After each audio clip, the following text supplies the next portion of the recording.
So GLP-1 affects the immune system.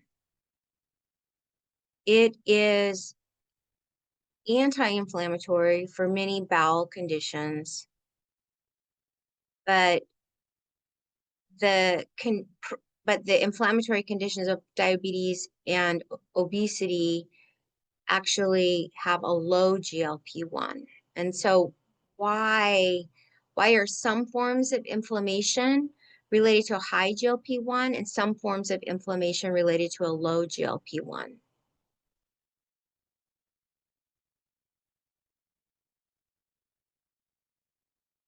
GLP-1 is part of the innate immune system. Diabetes and obesity are related to an imbalance in the adaptive immune system, and that causes inflammation.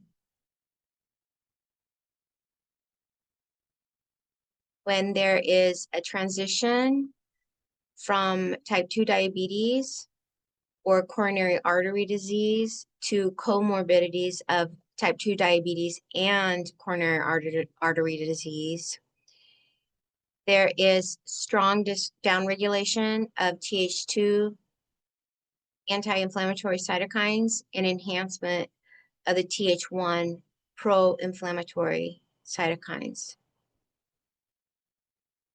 M2 is a type of macrophage that is activated by GLP-1 and is also a part of the Th2 response. So the innate immunity is your first line of defense. It's what acts rapidly, and it is a barrier system by and large. It used to be thought that it had no recall. Now it's thought that it does have a type of recall. Adaptive immunity is a second line of defense against pathogens and is slower to develop.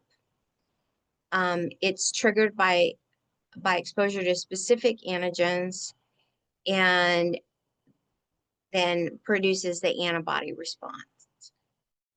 It's focused and it does for sure have a memory.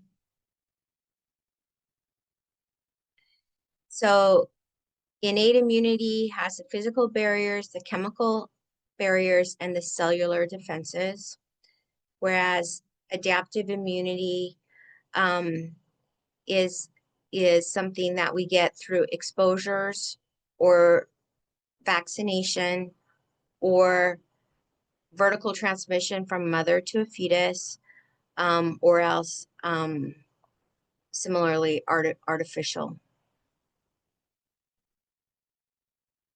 So we want to talk a little bit about the macrophages.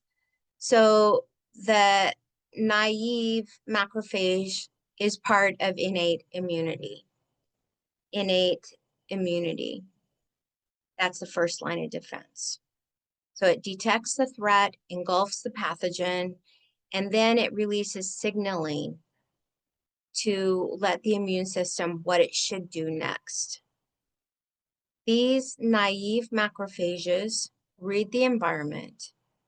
Then they experience changes in their genetic expression and morph into either M1 or M2, dependent on the environment.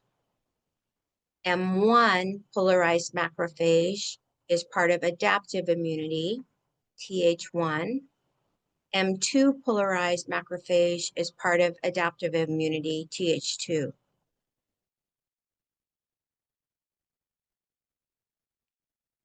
So innate immunity has the naive macrophage that then reads the environment and it becomes polarized into a adaptive immunity component, M1 or M2, which correlates to Th1, Th2 T helper cells.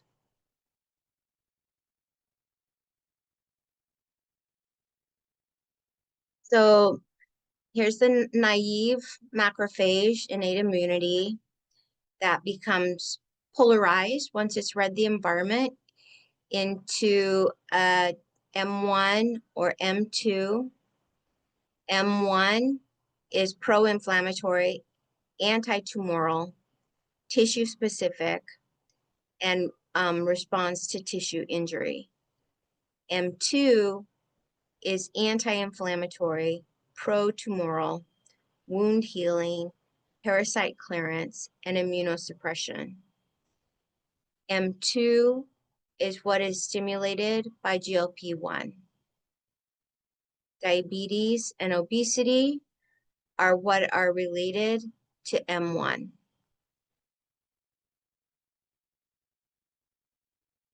Obesity and diabetes, like I said, are Th1 dominant.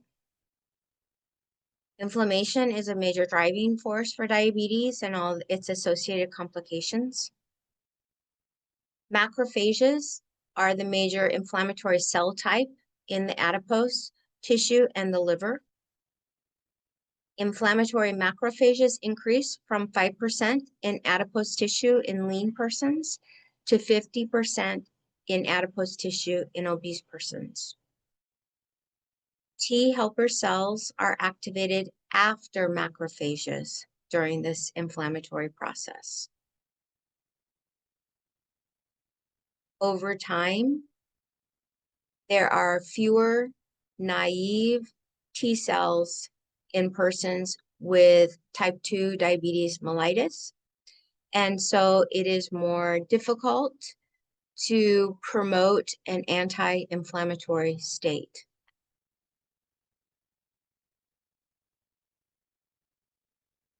So Th2 dominant conditions are terminal ileal Crohn's disease, ulcerative colitis, diverticulitis. These are the conditions that are related to increased production of GLP-1.